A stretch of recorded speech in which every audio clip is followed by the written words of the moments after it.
ಓಂ ಶ್ರೀ ಗಣಪತಿ ಶಾರದಾ ಗುರುಭ್ಯೋ ನಮಃ. ಗುರುರ್ಬ್ರಹ್ಮ ಗುರುರ್ವಿಷ್ಣು ಗುರುರ್ದೇವೋ ಮಹೇಶ್ವರಃ.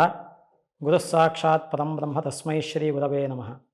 ಸರ್ವೇಭ್ಯೋ ಋಷಿಭ್ಯೋ ನಮಃ. ಸರ್ವೇಭ್ಯೋ ಶಾಸ್ತ್ರಪ್ರವರ್ತಕೇಭ್ಯೋ ನಮಃ. ನಮಃ ಸೂರ್ಯಾಯ ಚಂದ್ರಾಯ ಮಂಗಳಾಯ ಬುಧಾಯ ಚ ಗುರುಶುಕ್ರಶನಿಭ್ಯಶ್ಚ ರಾಹವೇ ಕೇತವೇ ನಮಃ.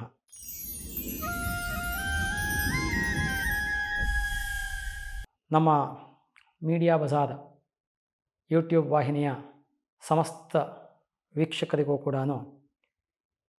ಈ ವಿಶ್ವಾವಸು ಸಂವತ್ಸರದಲ್ಲಿ 12 ರಾಶಿಗಳಿಗೂ ಕೂಡ ಹೇಗಿರುತ್ತೆ ಮೇಲ್ನೋಟಕ್ಕೆ ಅನ್ನೋದನ್ನು ಬಹಳ ಸ್ಥೂಲವಾಗಿ ಹೇಳೋದಕ್ಕೆ ಹೊರಟಿದ್ದೀವಿ. ವೃಶ್ಚಿಕ ರಾಶಿಯವರು, ಈ ವೃಶ್ಚಿಕ ರಾಶಿಯವರಿಗೆ ಪಂಚಮ ಶನಿ ಆಗುತ್ತೆ. ಇಷ್ಟು ದಿನ 4ನೇಲಿದ್ದ, ಇವಾಗ 5ನೇ ಮನೆಗೆ ಶನಿ ಬರ್ತಾನೆ. ಅದರಿಂದ ಪಂಚಮದಲ್ಲಿ ಶನಿ ಬಂದಾಗ ಕೆಲವು ಸತಿ ಅಪಕೀರ್ತಿ ಅನ್ನೋದನ್ನು ಹೇಳುತ್ತೆ ಜ್ಯೋತಿಷಾಸ್ತ್ರದಲ್ಲಿ, ಗೋಚಾರದಲ್ಲಿ.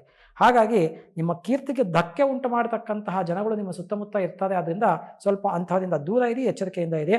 ಮತ್ತು ಗುರು ಅಷ್ಟಮದಲ್ಲಿ ಬರ್ತಾನೆ. ಈಗ ಸದ್ಯಕ್ಕೆ ಸಪ್ತಮದಲ್ಲಿ ಇದ್ದಾನೆ. ಆದರೆ ಗುರು ಅಷ್ಟಮಕ್ಕೆ ಬಂದಾಗ ಅಲ್ಲಿ ಅನಾರೋಗ್ಯ ಉಂಟಾಗ್ತಕ್ಕಂಥದ್ದು, ಹಣಕಾಸಿನ ಅಭಾವ ಉಂಟಾಗ್ತಕ್ಕಂಥದ್ದು, ಬಂಧುಮಿತ್ರದಲ್ಲಿ ವಿನಾಕಾರಣ ಮನಸ್ತಾಪಗಳು ಉಂಟಾಗ್ತಕ್ಕಂಥದ್ದು, ನಿಮ್ಮದಲ್ಲದ ತಪ್ಪಿಗೆ ನೀವು ಕೆಲವು ಸತಿ ಮಾತು ಕೇಳಬೇಕಾದಂತಹದ್ದು ಇವೆಲ್ಲವೂ ಆಗುತ್ತೆ. ಮತ್ತು ರಾಹು ಕೂಡ 4ನೇ ಮನೆಯಲ್ಲಿರ್ತಾನೆ, ಕೇತು 10ನೇ ಮನೆಯಲ್ಲಿರ್ತಾನೆ. ಅದರಿಂದ ರಾಹು ಚತುರ್ಥದಲ್ಲಿದ್ದಾಗ ವೆಹಿಕಲ್ ಆಕ್ಸಿಡೆಂಟ್ಸ್ ಆಗ್ತಕ್ಕಂತಹ ಪಾಸಿಬಿಲಿಟಿ ಇರುತ್ತೆ. ಅದರಿಂದ ಸ್ವಲ್ಪ ವೆಹಿಕಲನ್ನು ಭಾಳ ಎಚ್ಚರಿಕೆಯಲ್ಲಿ ಓಡಿಸ್ತಕ್ಕಂಥದ್ದು ಸೂಕ್ತ ಆಗಿರುತ್ತೆ. ಇನ್ನು ಪರಿಹಾರವನ್ನು ನೋಡಬೇಕು ಅಂದರೆ ಈ ಒಂದು ವೃಶ್ಚಿಕ ರಾಶಿಯವರು ಗುರು ಶಾಂತಿಯನ್ನು, ಶನಿ ಶಾಂತಿಯನ್ನು, ರಾಹು ಶಾಂತಿಯನ್ನು ಮಾಡ್ಕೊಳ್ತಕ್ಕಂಥದ್ದು ಸೂಕ್ತ ಆಗಿರುತ್ತೆ.